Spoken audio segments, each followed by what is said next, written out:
आदरणीय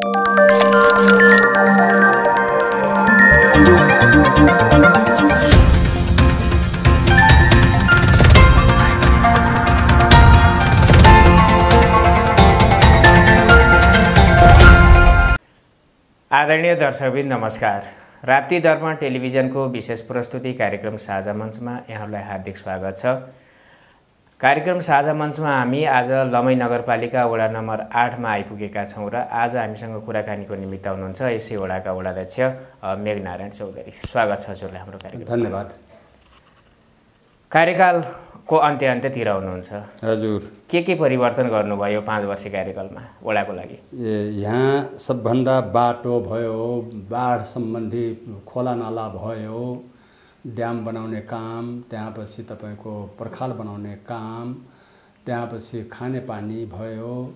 तर चाहिँ खानेपानी पनि गरेका छन्, तर कुनै ठाउँमा हामी चाहिँ त्यो पुरा गर्न सकेका छैनौँ प्राविधिक कारणले। र चाहिँ शिक्षामा हामी के भन्छन् स्कुलको सम्बन्धमा भयो, त्यहाँपछि बालबालिकामा भयो, वृद्धमा भयो, त्यहाँपछि महिला सम्बन्धी हामी विभिन्न के भन्छन् टोलमा हामी चाहिँ महिलाहरूको लागि महिला भवनहरू पनि बनाएका छौँ। र चाहिँ बिजुली भयो, बत्ती भयो, शिक्षा भयो, यसै कुरामा हामी चाहिँ खास गरेर हामी विकास गरेका छौँ। चुनाव अगाडि जुन जनता सामु एउटा बाचा गर्नुभएको थियो, जुन एउटा घोषणापत्र लगेर जानुभयो, ती सबै पुरा भएको अवस्था हो त? हामी सबभन्दा खानेपानीको बारेमा हामी चुनावमा हामी जुन हिँड्ने बेलामा खानेपानीको बारेमा हामी गुनासो धेरै आयो र चाहिँ त्यो चाहिँ हामी जहाँ तक त अब के हो भनेपछि अब हुन त जिल्लाबाट हेर्नुहोस्, हाम्रो वडाबाट हुने काम त हामी गरेकै छौँ फेरि, तर चाहिँ जिल्लाबाट जुन माथिबाट हुने काम त्यो चाहिँ अधुरो छ, किनभने त्यो हाम्रो अन्तर्गत परेन। त्यसमा पनि अब समितिमा पनि विवाद भएर त्यहाँ के भन्छन् यो बिजुलीपुर, बाघखोली, जहरे, खोली गाउँमा विवाद भएर, असानीमा विवाद भएर, त्यहाँ समितिमा विवाद भएर त्यो चाहिँ बोर्डिङ त भएको छ, तर चाहिँ टङ्की निर्माण हुन सकेका छैन समितिको विवादले गर्दाखेरि। विवाद सुल्झाउने अनि एउटा सहज वातावरण गर्ने त एउटा अभिभावकको हिसाबले को नाताले एउटा वडाध्यक्षको पनि त हात हुन्छ नि। हुन्छ, अहिले सुधिसकेको छ। अब त्यो चाहिँ आफ्नो ठाउँमा आइसकेको छ। त्यो अब काम सुरु हुन्छ। अब तपाईँ अन्तिम समयमा हुनुहुन्छ, खास गरेर अझै पनि यो वडाका समस्याहरू केही छन् कि? त्यस्ता छन् नि समस्या त। तपाईँको हामी पिच गर्न सकेका छैनौँ, नाला मात्रै बनायौँ। त्यहाँपछि खोला नालामा हामी जुन मतलब हाम्रो सोच हो कि जुन बाढीले गर्दाखेरि खोलामा एकाएक भलाउने, त्यहाँपछि गाउँमा नोक्सान पनि गर्ने, बाली पनि नोक्सान गर्ने, अनि त्यसमा चाहिँ ड्याम बनाउन अति जरुरी छ। हामी केवल के गरेका छौँ भनेपछि जहाँ भल आएर एकाएक गाउँलाई डुबाउँथ्यो यदाकदा, त्यो चाहिँ नियन्त्रण गरेर हामी गइरहेका छौँ र केही गरेका छौँ, केही बाँकी पनि छ। गर्नुपर्ने काम त चाहिँ धेरै छ। सडकको बारेमा पनि हामी नाली निर्माण गरेका छौँ र पिच पनि सुरु गरेका छौँ। कहीँ त नाली पनि बनेको छैन, केवल हामी के भन्छन् अधुरो अपुरो मात्रै हामी गरेका छौँ काम, किनभने बजेटको कमीको कारणले हो। बजेट अब माथिको बजेट भएको भए धेरै एकचोटि हुने थियो, तर चाहिँ के हो भनेपछि अब वडाको बजेटले र नगरको बजेटले अलिअलि जुन आउँछ त्यसैबाट हामी काम गरेका छौँ। हेर्नुहोस्, 5 वर्ष कार्यकाल छोटो जस्तो लागेन? अब मानव फेरि पनि तपाईँ चुनावको मुखमा हुनुहुन्छ, यदि फेरि पनि वडाध्यक्ष हुने सोचमा हुनुहुन्छ कि हुनुहुन्न? छु, किनभने जुन म काम गरेका छु त्यो एकदम मलाई अधुरो भएको अनुभव भइरहेछ र जनताको माग पनि त्यही छ कि यही वडा अध्यक्ष भएपछि यसलाई चाहिँ पुरा गरिदिने थियो, किनभने यसले चाहिँ हाम्रो इच्छाअनुसार, हाम्रो चाहनाअनुसार यसले चाहिँ काम गरिरहेछ। हामी जुन मागेका थियौँ त्यही अनुसार चाहिँ हामीलाई दिइरहेछ, तर चाहिँ यसलाई अझै अवसर दिएको भए यसले पुरा गर्ने थियो भन्ने कुरा जनताहरूको माग छ। जनताहरू खुसी छन्? हामी प्रत्येक गाउँ प्रत्येक टोलमा गएर हामी कुरा बुझेका छौँ। जनताहरू हामीलाई मागेका छन्। अहिले मानव फेरि निर्वाचित हुनुभयो, फेरिको 5 वर्षमा तपाईँले वडालाई कस्तो गराउन सक्नुहुन्छ? त्यो अधुरो काम सबै पुरा गर्छु। र अर्को कुरा के छ भनेपछि यदि के भन्छन् यहाँबाट जति मतलब धेरै जसो के छ भनेपछि तपाईको बेरोजगारहरू पलायन भएर जान्छन् नि। जहाँ तक हाम्रो नगरपालिकाको के भन्छन् नीति कस्तो बन्नु पर्यो भनेपछि सहकारीमय जग्गाहरू सहकारीमय बनाएर त्यहाँ चाहिँ आधुनिक तरिकाबाट सरकारबाट लगानी गरेर नै किसानहरूलाई चाहिँ त्यो के भन्छ कृषिमा चाहिँ प्रगति गर्न लगाउने, कृषि व्यवस्था गर्ने। जस्तो अहिले एउटा नमुनाको रूपमा मल्चिङ भयो, टनेल भयो, यो मात्रै नदिने के, त्यसमा चाहिँ विशेष किसिमको प्राविधिकहरू राखेर र चाहिँ त्यसमा सरकारले पनि केही लगानी गरेर त्यहाँ चाहिँ कृषिलाई अगाडि बढाउने, कृषि बजारको व्यवस्था गर्ने र चाहिँ यहीँ मात्र सीमित नगरेर हामी काठमाडौँ, पोखरा अथवा अन्तर्राष्ट्रिय बजार लिने त्यस्तो किसिमको सोच पनि बन्नुपर्छ भन्ने मेरो धारणा छ। हजुरको वडाको कुरो गर्दा एउटा कृषि व्यवसाय सञ्चालन गरेर के उसले आफ्नो दैनिक गुजारा चलाउन सक्ने अवस्था छ कि छैन अहिले? हाम्रो यहाँ त कृषि व्यवसाय त अगाडि बढेकै छ, तर के हो भनेपछि हाम्रो यहाँको कृषि भनौँ भनेपछि त हाम्रो यहाँको तपाईँको खुर्सानी भयो, गन्जी भयो, यस्ता यस्ता चिज त काठमाडौँ पुगिरहेछन्। खुर्सानी तपाईँको डोटी, डडेलधुरा तपाईँको धनगढी गइरहेछ, हेर्नुहोस् काठमाडौँ पोखरातिर गइरहेछ। बजारको समस्या छैन? बजारको समस्या त छैन नि, तर चाहिँ के हो अब यातायात सबैतिर छ, त्यही भएर बजारको समस्या छैन। यातायात नभएको भने समस्या हुने थियो, तर के हो भनेपछि अरू बढी उत्पादन यदि भयो भनेपछि त बजारको समस्या पनि पर्ला। कृषिको निमित्त, कृषि उत्पादनको निमित्त, कृषिमा स्वरोजगार बनाउनको निमित्त तपाईँको ओडाले कस्ता खालका कार्यक्रमहरू विगतमा सञ्चालन गरेको अवस्था हो? विगतमा सहकारीहरू के भन्छन् निजी हाम्रा फार्महरू दर्ता भएका छन्। भैँसी फार्म, त्यहाँपछि तपाईँको कुखुरा फार्म, त्यहाँपछि तपाईँको तरकारी फार्म दर्ता भएका छन्। तर चाहिँ के हो भनेपछि सबभन्दा जहाँ प्लटिङ छैन त्यहाँ पनि समस्या छ, जहाँ प्लट छ त्यहाँ समस्या छैन, प्लट नभएको ठाउँमा समस्या छ।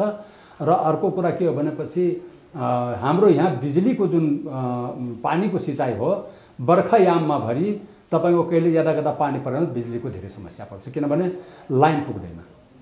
अनुदानका कुरा उठाउनु भयो, के जनगुनासो छ भन्दाखेरि वास्तविक जुन किसान हो, एउटा रुट लेभलको जुन ग्राउन्ड लेभलको किसान हो, त्यो लक्षित वर्गले नभएर अलिकति पहुँचवालाको नाममा आउने, जसले एउटा किसानैको काम गर्दैन त्यसले मात्र एउटा सञ्चालन गर्ने, एउटा यो अलिकति जटिल खालको छ, यसलाई सरल गराएको छैन लगानीतिर भन्ने एउटा आरोप छ नि, कतिको सत्यता कुरा हो? यो साना किसानहरूलाई त अब बैंकले पनि के गर्छ भनेपछि तपाईँको अब ठुलो किसान जसको नाममा जग्गा छ, हैसियत छ, हाम्रो सरकारको नीति नै त्यस्तै छ भने हामी के गरौँ तल भन्नुहोस् त? साना किसानको प्लट हुन्न, हेर्नुहोस् सानो जग्गा हुन्छ, त्यसले ठुलो फार्म खोल्न सक्दैन र ठुलो हैसियत हेरेर चाहिँ बैंकले पनि लगानी गर्छ।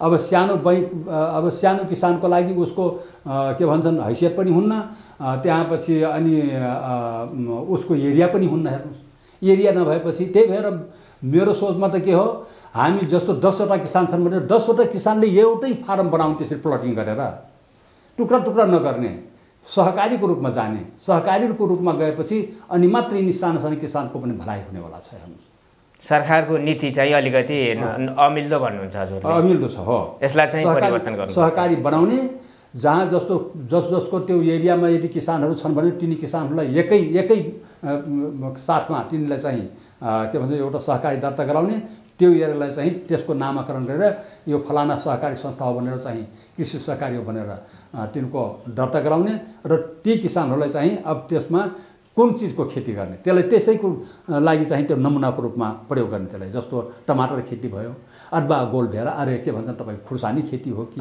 अथवा भेडा पालन हो, माछा पालन हो, के चिज हो, जुन चिज मतलब तिनीहरू गर्न चाहन्छन् त्यसैको लाई चाहिँ नमुना बनाएर गर्ने र ती किसानहरूको जुन खेत हो तिनलाई चाहिँ मुआवजा दिँदाखेरि अथवा तिनलाई भाडा दिँदाखेरि तिनको क्षेत्रफलको आधारमा तिनलाई चाहिँ दिने र त्यहाँ चाहिँ कृषि व्यवसाय चाहिँ व्यापक रूपले गर्ने। जस्तो हाम्रै सबरियाको एरिया छ, जो अहिले हामी तपाईँको के भन्छन् कृषि सडक निकाल्यौँ। कृषि सडक किन निकाल्यौँ भनेपछि खेतमा जानलाई यातायातको साधन प्रयोग गर्न राम्रो होला भनेर हामी गएका छौँ। तर त्यो ट्र्याक्टर मात्र जानको लागि होइन, त्यहाँ चाहिँ कुनै वस्तु उत्पादन हो भनेपछि जस्तो तपाईँको आलु उत्पादन भयो अथवा कुनै वस्तु त्यहाँ चाहिँ त्यसले गएर उठाओस् र त्यो एरियालाई चाहिँ एउटा सहकारीको रूपमा बनाएर त्यहाँ के जुन चिजको लागि त्यो नमुनाको रूपमा हुन्छ त्यसमा त्यही खेती गर्ने हेर्नुहोस्। त्यस्तै प्लटिङ गरेर प्रत्येक फर्महरू त्यहाँ दर्ता गराउने र त्यसलाई चाहिँ नमुनाको रूपमा कहीँ तपाईँको माछा पालन छ भने त्यो माछा पालन एरिया, कहीँ के भन्छन् तपाईँको ऊ छ अरे के भन्छन् यो तपाईँको यो गोलभेरा खेती छ, मानिलिउँ खुर्सानी खेती छ अथवा तपाईँको घिउसिमी खेती छ। अब कुन चिजको फार्म बनाउने हो त्यसैको फार्म त्यहाँ बनाउने र त्यसमा चाहिँ विशेष किसिमको लगानी चाहिँ सरकारले गर्नुपर्छ। त्यहाँ जस्तो हामी तपाईँको त्यहाँ यो वहाँ विदेशमा हेर्नुहोस् तपाईँको इजरायलको खेती हामी देख्छौँ, हेर्नुहोस् कस्तो राम्रो तरिकासँग गरेको छ। तर त्यहाँ किसानले थोरै लगानी गरेको छ, त्यहाँ त हेर्नुहोस् सरकारले लगानी गरेको छ। त्यहाँको माटो ठिक छैन तर चाहिँ त्यहाँको प्रविधि ठिक छ। हाम्रो यहाँ माटो ठिक छ, हाम्रो यहाँको प्रविधि ठिक छैन, हाम्रो यहाँको के भन्छ सोच ठिक छैन। हेर्नुहोस् हाम्रो यहाँको जुन के भन्छ क्रियाकलाप हो त्यो ठिक छैन। त्यही भएर त्यसलाई चाहिँ राम्रोसँग व्यवस्थित गर्नको लागि हामी सरकारले त्यसलाई सञ्चालन गर्नको लागि नियम र कानुन पनि बनाउने र चाहिँ नियम कानुन बनाइसकेपछि त्यहाँ चाहिँ सरकारले लगानी पनि गर्ने र किसानहरूलाई त्यसमा दिने, किसानहरूलाई के भन्छन् तपाईँ त्यस सम्बन्धमा तालिम गराउने, त्यहाँ के भन्छ ल्याबहरू राख्ने, त्यहाँ चाहिँ प्रविधिहरू राख्ने, तमाम किसिमको व्यवस्था भएपछि बजारको व्यवस्था भयो, यावत गरेपछि हाम्रो यहाँ पनि त हाम्रो यहाँ त झन् त्यहाँको भन्दा कहाँ माटो पनि राम्रो छ, तपाईँको पानी पनि प्रशस्त छ, जनता पनि छन्। तर के हो भनेपछि हाम्रो यहाँ हेर्नुहोस् प्रविधिमा हामी जान्नौँ, हामी न के भन्छन् त्यतातिर हामी श्रमतिर जान्नौँ। हेर्नुहोस् जसको जग्गा जमिन छ त्यसले के भन्छन् अरूलाई अधिया दिने, अरूको जिम्मा लगाइदिने, त्यसमा चाहिँ मतलबै नगर्ने, कुनै प्रविधिसँग मतलबै नगर्ने भए हुनाले चाहिँ हामी पछाडि छौँ। नत्र भने हाम्रो देशमा थोरै जग्गा भए पनि यदि हाम्रो राम्रो प्रविधिमा गयौँ भनेपछि हामी परनिर्भर हुन सक्दैनौँ, हामी आफ्नै खुट्टामा हुन सक्छौँ। तमाम जमिन त्यस्तै छन्, हामी देख्छौँ, देखिरहेको छौँ। हेर्नुहोस् न तपाईँको हाईको संरक्षण छ, जथाभावी हेर्नुहोस् गाई गोरु यताउता जहाँ पायो त्यहाँ चराउने, जथाभावी घाँस काट्ने, खेतीको जुन पुरानो तरिका छ हेर्नुहोस् जो गरेको छ यदा केदा हेर्नुहोस् जसले बैङ्कबाट पैसा निकाल्न पाछ त्यसले हेर्नुहोस् राम्रोसँग खेती अलिकति त्यो पैसा तिर्ने उद्देश्यले गरेको छ। नत्र भने खासै हेर्नुहोस् कहाँ त्यस्तो छ। हेर्नुहोस् हाम्रो यहाँ त त्यो छँदै छैन। हेर्नुहोस् मानिसको सोच बिल्लै यदा कदा छ। यही हाम्रो एरियामा जानुहोस् तपाईँ हेर्नुहोस् सब बाटोघाटो सब बोरिङ ठाउँमा छ तर चाहिँ पुरानै खेती छ। एउटा सबै हाम्रो जुन लगानी हो त्यसलाई हामी बर्बाद गरिरहेछौँ। हेर्नुहोस् अध्यक्षज्यू यो पछिल्लो चरणमा किसानको हितको लागि त सरकारको माथिबाट नीति आउनुपर्ने कुरामा जोड दिनुभयो। पछिल्लो चरणमा एउटा महिला सशक्तिकरणका कुरा छन्, महिलालाई आत्मनिर्भर गराउने कुराहरू छन्, अनि बालबालिकाका अधिकारका कुरा छन्, ज्येष्ठ नागरिकका सम्मानका कुरा छन्। यी कुरालाई कसरी सम्बोधन गर्नुभयो? हामी ज्येष्ठ नागरिकहरूलाई हेर्नुहोस् के हो भनेपछि उनीहरू खास गरेर आफ्नो समाजमा के हुन्छ भनेपछि मानिस बुढो हुँदै गयो भनेपछि उसको शक्ति सबै खत्तम हुँदै जान्छ। अब कुरा के हो भनेपछि समाजमा यदि वातावरण नराम्रो छ भनेपछि त्यो समाजका वृद्धहरू चाहिँ दुःख पाउँछन्। सरकारले एउटा जुन नीति लिएको छ यो वृद्धहरूलाई वृद्ध भत्ता दिने, सामाजिक सुरक्षा भत्ता दिने जुन नीति लिएको छ त्यो एकदम राम्रो हो। र त्यसमा पनि हामी के गरेका छौँ भनेपछि बुढाहरूलाई हामी चाहिँ न्यानो कपडा दिनुपर्छ, ओढ्ने दिनुपर्छ भनेर त्यो पनि हामी कारबाही हामी 3 वर्ष भयो हाम्रो वितरण गर्न लागेको र चाहिँ हामी अहिले पनि वितरण गऱ्यौँ। पोहोर साल पनि हामी वितरण गरेकै हो। तर चाहिँ के हो भनेपछि त्यसमा पनि अझ वृद्धहरूलाई वास्तवमा के हो भनेपछि लगाउने कपडा पनि दिनुपर्ने हो तर चाहिँ बजेटले भ्याउनु पर्ने। हामी सुस्त हामी चाहिँ त्यही लाइनमा छौँ। हेर्नुहोस् सुस्त जहाँ तक मतलब वृद्धहरूलाई चाहिँ कुनै किसिमको के भन्छन् सम्मानको दृष्टिकोणले होस्, चाहे कपडा लत्ताको दृष्टिकोणले होस्, त्यो दृष्टिकोणले अथवा के भन्छ तपाईँको औषधि मूल्यको दृष्टिकोणले होस् हैन, या बुढाहरूलाई त बिल्कुल 100% जहाँ तक औषधि मूल्य हेर्नुहोस् निःशुल्क हुनुपर्छ। एउटा के देखिन्छ भने अध्यक्ष जस्तै वृद्धहरू एउटा आर्थिक हिसाबले सम्पन्न हुँदाहुँदै पनि उहाँको सन्तानहरूले अलिकति एलआइसी हिसाबले हेर्ने त्यस्ता सचेतनामूलक कार्यक्रमहरूलाई अगाडि बढाउने काम गरेन एउटाले। परिवारका सदस्यहरूलाई सम्झाउने एउटा नैतिक शिक्षा दिने काम पनि गरेन। त्यस्तो त हामी गरेनौँ। हेर्नुहोस् तर के हो भनेपछि यहाँ वृद्धहरू आएको बेलामा केही कुराहरू हामी चाहिँ शिक्षाप्रति पुरापुरी गर्छौँ। किनभने मानिसको हेर्नुहोस् स्वभाव कस्तो हुन्छ भनेपछि जब कुनै चिज चहकिलो छ भनेपछि त्यसलाई पनि धेरै हेर्नुहोस् वास्ता गर्ने, जब त्यसमा हेर्नुहोस् कमजोर आयो भनेपछि त्यसलाई वास्ता नगर्ने, त्यो मानिसको स्वभाव हुन्छ हेर्नुहोस्। तर त्यस्तो हुनु हुँदैन। जहाँ तक वृद्ध बुढाहरू अब एउटा कुरा के भनेपछि कान नसुन्ने भयो भनेपछि ल अब बुढाले कसैले कुरा के भन्यो भनेपछि बुढाले कुरा बुझाउन, त्यहाँपछि जोरले भन्छ, मान्छेले के भन्छ भने यी बुढा चाहिँ मेरो कुरा सुन्दैन, झर्केर बोल्ने बानी होइन, अथवा आँखा कमजोर भयो देख्दैन बुढो भनेर यसरी झर्केर बोल्ने बानी, अथवा बुढो चाहिँ कमजोर छ बोल्नै सक्दैन भनेर यसरी यो तरिका होइन, हिँड्न नसक्नेलाई हिँड्नै सक्दैन, यस्तो किसिमको तरिकाबाट चाहिँ बुढाहरूलाई चाहिँ अपमान गर्नु हुँदैन। किनभने त्यो सोच चाहिँ हुनुपर्छ भन्ने मेरो सोच हो कि मतलब बुढाहरूलाई जसरी भए पनि यो बुढो भयो, किनभने एक दिन हामी पनि बुढो हो, हामी बुढो हुने हो, हामी बुढो भएपछि त्यस्तै किसिमको वातावरण हाम्रो लागि बन्यो भनेपछि हामी पनि त दुःखी हुन्छौँ नि। यो कुरा सम्झेर चाहिँ अहिले नै वातावरण कस्तो बनाउने भनेपछि बुढाहरूलाई जहाँ तक कुनै कुराबाट पनि सबैलाई धारण गर्न, सहनशील बनाउने परिवारमा र चाहिँ बुढालाई सम्मान गर्ने चाहिँ वातावरण बनाउनुपर्छ। अध्यक्षज्यू, महिलाको परिवर्तनको निमित्त, महिलालाई आत्मनिर्भर बनाउनको निमित्त, आफ्ना खुट्टामा आफै उभिनको निमित्त यो 5 वर्षभित्र के काम गर्नुभयो? हाम्रो यहाँ अब म त भने नि हामी महिला भवन बनायो, म त लक्ष्य त्यही हो, म त त्यही भन्दै आएको छु। तपाईँहरूको यहाँ महिला भवन बनाएपछि हामी चाहिँ महिलाको लागि सिलाइ कटाइ जनचेतनामूलक सशक्तिकरण तालिम तपाईँहरूको यहाँ होला। अनि त्यो त हामी अब के हो, हाम्रो यहाँ त एक किसिमले कार्यक्रम गर्ने ठाउँ छैन। अहिले चाहिँ नगरपालिकामा जुन कार्यक्रम रह्यो हामी सबैको के भन्छन् सहमतिमा नगरपालिकामा त भयो नि, जस्तो नगरपालिकैबाट सञ्चालन छ, हामी पनि सञ्चालन गऱ्यौँ। कपडा सिलाइको कार्यक्रम गऱ्यौँ, धकिया सिलाइ बुनाइको कार्यक्रम छ हेर्नुहोस्, त्यो 2-3 पटक यहाँ चाहिँ त्यहाँ उद्घाटन भयो हेर्नुहोस् मेरै वडामा। त्यही भएर यस्ता सानातिना कुरामा त भइरहेछन्, तर चाहिँ एकदम ठुला कुरा जस्तो भनाइको मतलब के भनेपछि महिलाहरूलाई अब के गर्छन् भनेपछि अन्त अब हामी विदेशी नीतिमा जाने हो भनेपछि त हाम्रो संस्कृति र संस्कारलाई पनि हामी ध्यान दिनुपर्छ। किनभने वातावरण धेरै बिग्रिने किसिमको के भन्छन् हामी उपायहरू पनि प्रयोग गर्नु हुँदैन, प्रविधि प्रयोग गर्नु हुँदैन। किनभने हाम्रो यहाँको जुन संस्कृति हो, समाज हो, हामी महिला पुरुष महिला कुन तरिकाले आफ्नो समाजमा रहेपछि समाज राम्रो बन्छ र कुन तरिकाबाट पुरुष रहेपछि समाज राम्रो बन्छ त्यो तरिका अपनाउने हो, उच्छृङ्खल बनाउने होइन। र चाहिँ महिलाहरूको सम्मान त गर्नैपर्छ, महिलालाई अवसर दिनुपर्छ। कहीँ हेर्नुहोस् पुरुषहरू के भन्छन् कमजोर हुन्छन् त कहीँ महिला कमजोर हुन्छन्। जुन घरमा हेर्नुहोस् महिला कमजोर हुन्छ भने त्यो घरमा यदि पुरुष छ भनेपछि पुरुष कमजोर नभए पनि महिलाको सम्मान गर्नुपर्छ। र यदि महिला तगडा छ भनेपछि पर्फेक्ट छ भनेपछि पुरुषलाई सम्मान गर्नुपर्छ, कमजोर छ भने हेला गर्ने होइन। त्यस्तो किसिमको वातावरण हामी बनाएर चाहिँ अगाडि बढ्नुपर्छ। र सिपको विषयमा खास गरेर हाम्रा यहाँका महिलाहरू त के हो भनेपछि कृषिमा बढी निर्भर हाम्रा यहाँ छन्। हाम्रो यहाँ तपाईँ अनुभव राम्रोसँग गर्नु, बढी हेर्नुहोस् तपाईँका श्रम गरेर खाने यहाँको महिलाहरू छन् के जानु। प्रत्येक हेर्नुहोस् गाउँघरमा हाम्रो यहाँ सब महिलाहरू खेतबारीमा काम गर्छन्। जो काम नपाएको मान्छे चाहिँ त्यसको के भन्छन् मुड बिग्रिन्छ।